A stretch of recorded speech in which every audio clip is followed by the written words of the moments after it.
Alright, hello.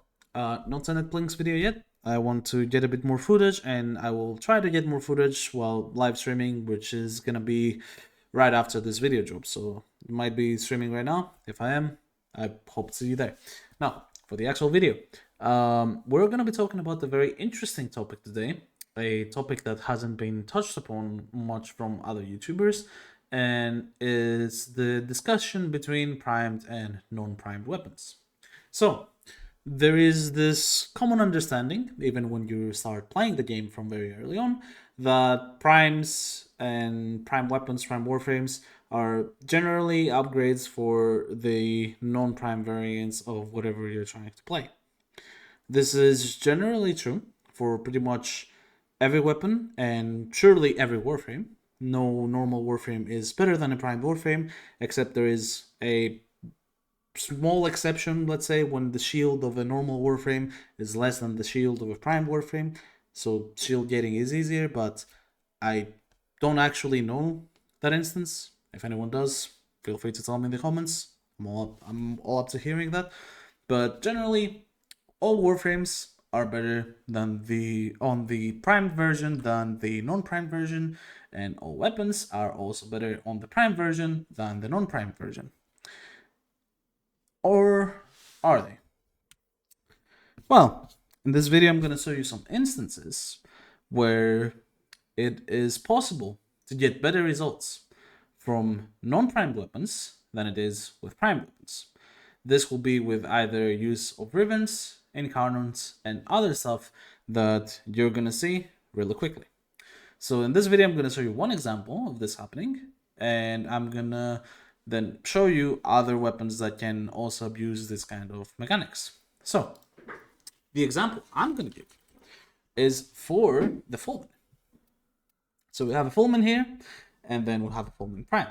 If we simply compare these right head on, we'll see obviously the Fulmin has all positives compared to the Fulmin Prime. One thing that is not very apparent though is that the stat differences are not that big. So the main difference, for me at least, on this weapon is that it gains a tiny bit more range for the fall-off of the secondary fire, which doesn't really matter because it has guaranteed impact proc from 10 meters or closer, which is what we're going to use in the build that we're using. And then the reload and magazine, these are the two that are the most important. They make the weapon easier to use because it reloads faster and the magazine is a bit larger, which allows you to use the primary fire 8 times instead of 6.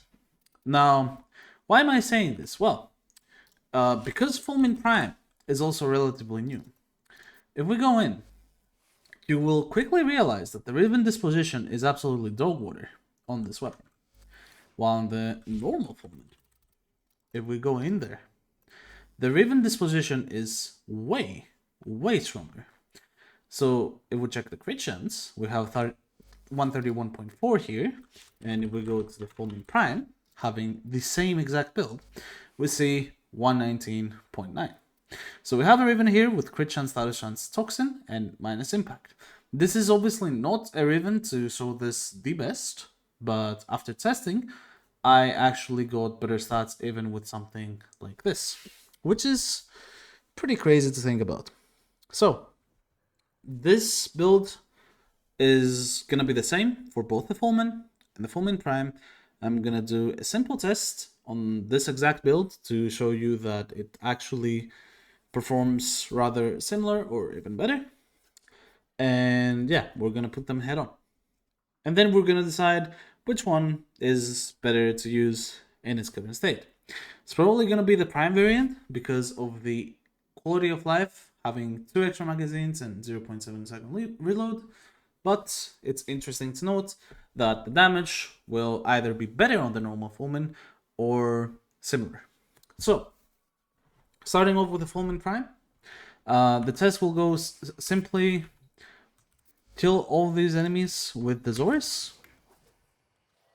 So we get our dexterity stacks. And now use the Fulmin. So, first skill, obviously, Won't be that good. But we see quite good bleed procs. One stack, 107k,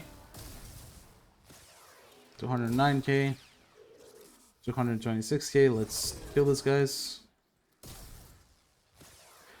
88,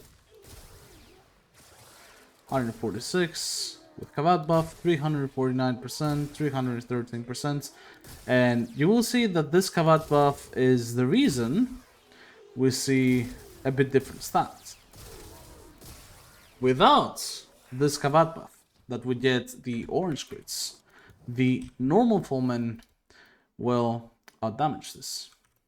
So, from the tests, we got around, what, 200k damage at most, and then 300k with the Kavat buff, so... yeah. Letting these guys die to the bleed, so I can keep the stack. Okay, never mind. Melee influence moment. So normal, 88k. This guy 196k. So I'll keep the highest number that we see. Oh, no bleed proc. Unlucky. 199k, so let's keep that.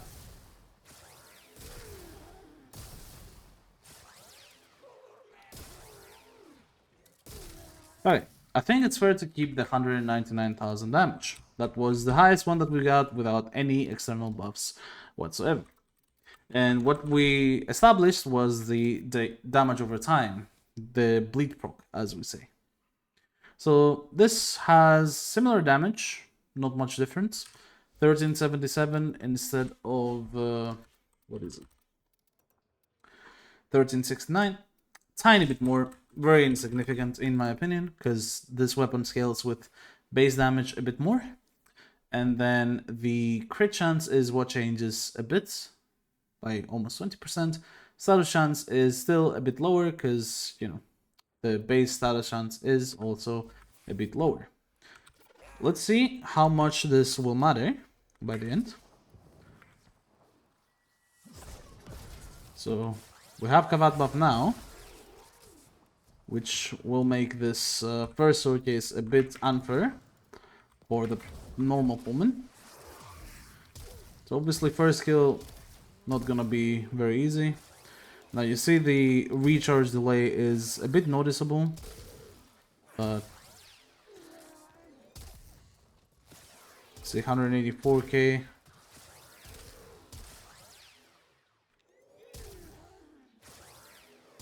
$156k.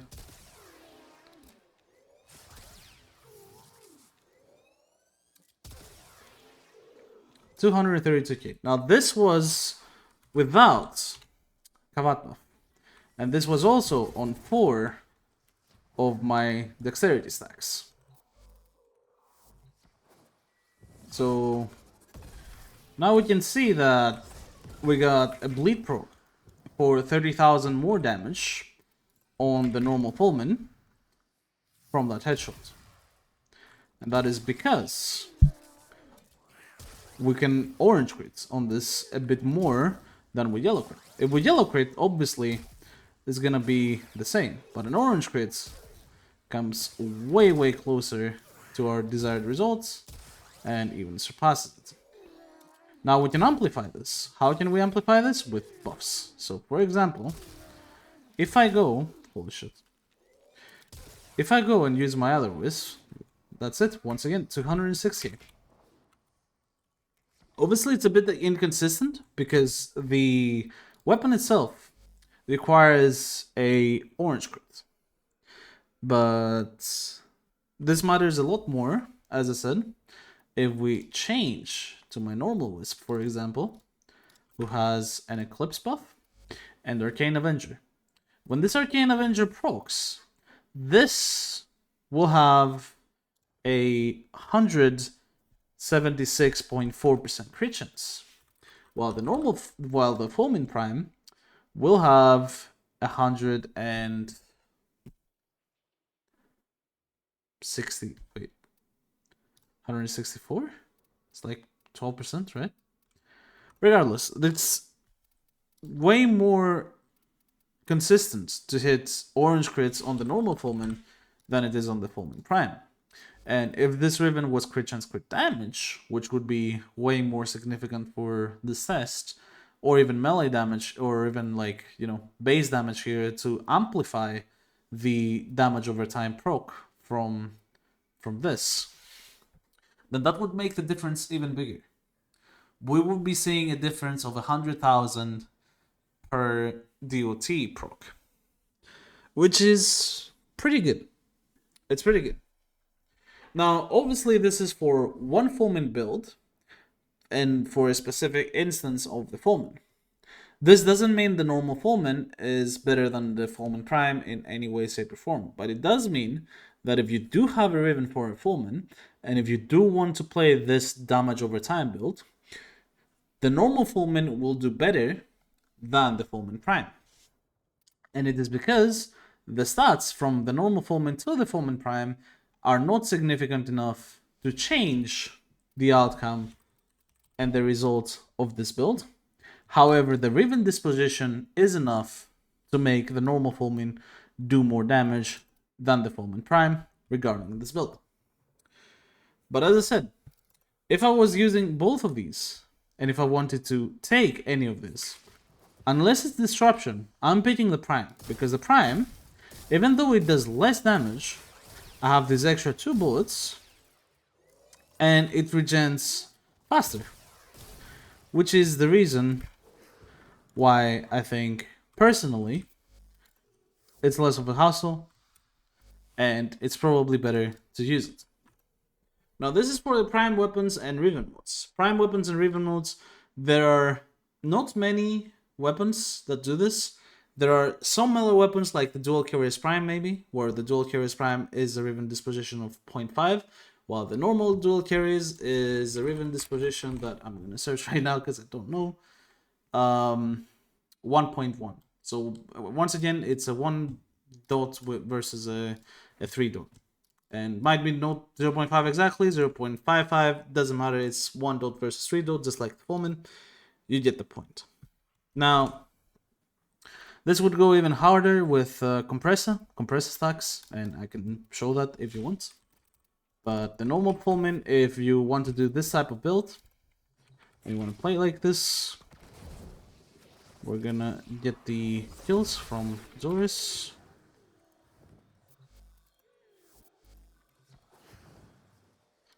Then stack it.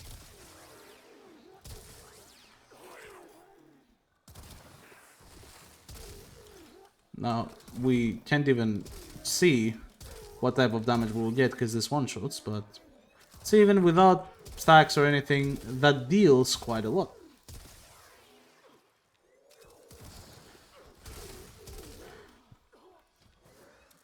Because multiplicative CO, obviously. So, that 30k damage we saw from the DOT proc, the difference here will be multiplied by any type of status we might add onto this enemy, which gets to, crazy amounts. So, other weapons, as I said, Dual Curious versus Dual Curious Prime is a good example. There is probably some niche weapons that can also do this, but it's kind of hard to find them. It really is. There is very few and far between. Astilla might be one, because it's still a status shotgun even on the normal mode, but as I said, it's not something that you should probably be looking for, except it's very, very specific. But now the more important part of this video, in my opinion, and the one that people should pay attention to, is the Incarnon weapons. So the Incarnon weapons, if you don't know, the primed version of an Incarnon weapon is usually much, much worse than the normal version. And I in fact didn't know this. So this Vasa Prime needs to turn into a normal Vasa, and this Zylok Prime needs to turn into a normal Zylok. 2 main reasons for this. First of all, the evolutions. When you have a normal, non-prime version of this weapon, the evolutions scale to the same amount, if not better. So you get the same thing here, but if I remember correctly, more crit damage. Actually, let me pull it up. We need Vassal and Incarnon. Great, great, great. All right, let's see. So, evolution 2, plus 66 damage on the normal Vassal, plus 24 on the Prime. And then, you know, damage per bullet increase plus 396 on the Vassal, 144 on Prime. Death Trap Trigger, which is the important one. Critical damage multiplier increased by plus 2.2x on the normal Vassal versus 0.8x on the Vassal Prime. And if we check the in-game stats, the Vassal Prime is a 2.4, it writes 3.6 because come up. Let me check that out. So, come on. Thanks. So 2.4 on the Vassal Prime, 1.8 on the Vassal Prime. The difference, though, on the actual Incarnon, instead of only 0.6 that it's here, it's a whopping 1.6. So we gain an extra 1x crit damage from normal Vassal just from this. And then it gets worse when you get to the final perk. Like, you gain the 2% crit chance back. You do. You don't lose anything. So the normal Vassal will gain more damage, more crit damage, and the same crit chance as you would anyways. But compared to the Vassal Prime, the normal Vassal will also have even higher even disposition than this. Now granted, this is already a 5 disposition weapon, but imagine it can go even higher. This crit chance here could get up to 340% or even higher. Maybe this can get to 400%, but one thing's for sure, when Death Trap Trigger actually triggers, this could go up to 15x critical multiplier. Which is the scary thing, and the reason why I want a normal Vassal instead of a Vassal Prime. And it gets way, way worse when you compare it to the Zylok Prime. If we go ahead and we check Zylok Prime with the Incarnon, we'll see really quickly here that on the Zylok as well, normal Zylok benefits way, way more from the Incarnon than the Prime. So it gets 76 instead of 30 here. The critical multiplier unfortunately stays the same, but it doesn't really matter. Now, this also doesn't matter because it doesn't apply to the Incarnon. So you get the reload speed usually to gain the Incarnon faster. Now, here is the big thing. So normally you would put Commodore's Fortune here for the extra crits. Now, granted, Zylok Prime has a crit chance of 12. Normal Zylok has a crit chance of 8. So yes, we'll lose 2% crit chance by doing this. However, if we go in the Zylok, it has a disposition of 2 on the Prime variant. The normal Zylok, the normal Zylok has a disposition of 4, 1.25. So this ribbon right here on my Zylok Prime would get ridiculous stats compared to what it is right now. And it would be able to get ludicrous critical damage here and upgrade to the Incarnon form way, way faster. Now you may say, is this actually worth it? And when I actually tested Zylok Prime and changed the Incarnon, I threw the normal Zylok away before I could actually see the results. And now, I absolutely regret it. I realized really quickly that my Prime Zylok was doing way worse than the normal Zylok with the exact same build. And one more weapon that I will show for this, and I think this is the most important one, is the Soma. So Soma Prime 30%, 3, 10% status, 12 damage. You lose 3% status chance and 100 ammo.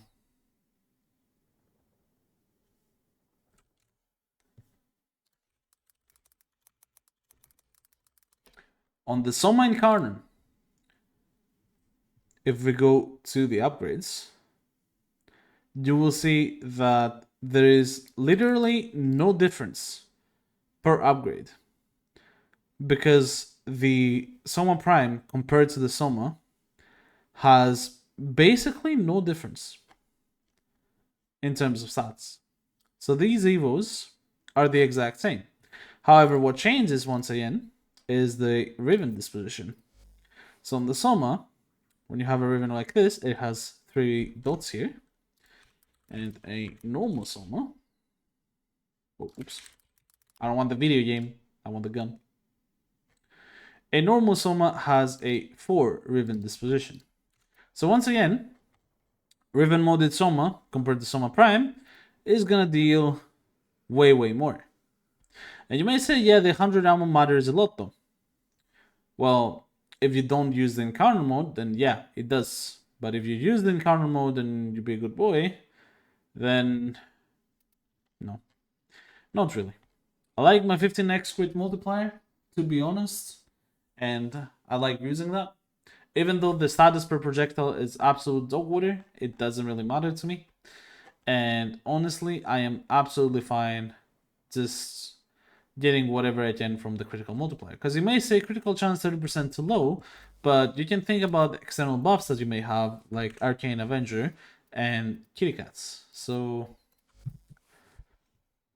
these 3 weapons, these 3 Incarnon weapons, are prime examples of, you know, weapons that are better on the normal variants than the prime variants. This may be the same for Paris. I haven't looked into it, but I would really doubt it, because Paris Prime is a big upgrade compared to the normal Paris. Strong Prime, the same. Big upgrade compared to the normal Strong. Latron Prime versus Latron Wraith.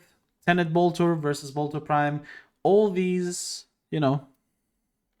all these are kind of things that you need to test, you need to see for yourself. But in my opinion, Telos Bolter and Latron Wraith are better than their prime variants, which is pretty insane.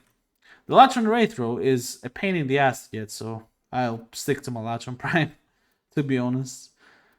And I'm telling you this because you have to think about it. Soon enough, we are rumored to get a Sicarus Incarnon and also a Sybaris Incarnon. Now the Sybaris, as you can see, compared to the normal one, is a pretty good upgrade. But there is also a Dex Sybaris, which I can't even link. Shit.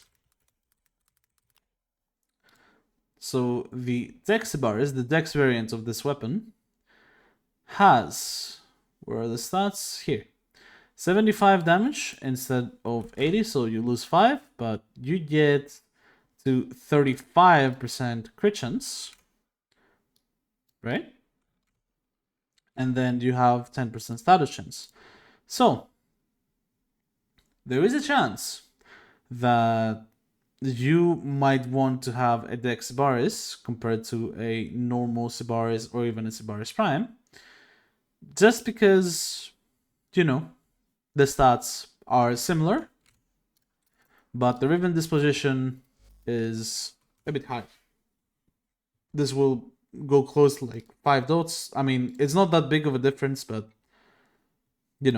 until we see what the Incarnon looks like, then we will not know. But yeah, I hope this actually was helpful, because I know people like hate the Zylok a lot.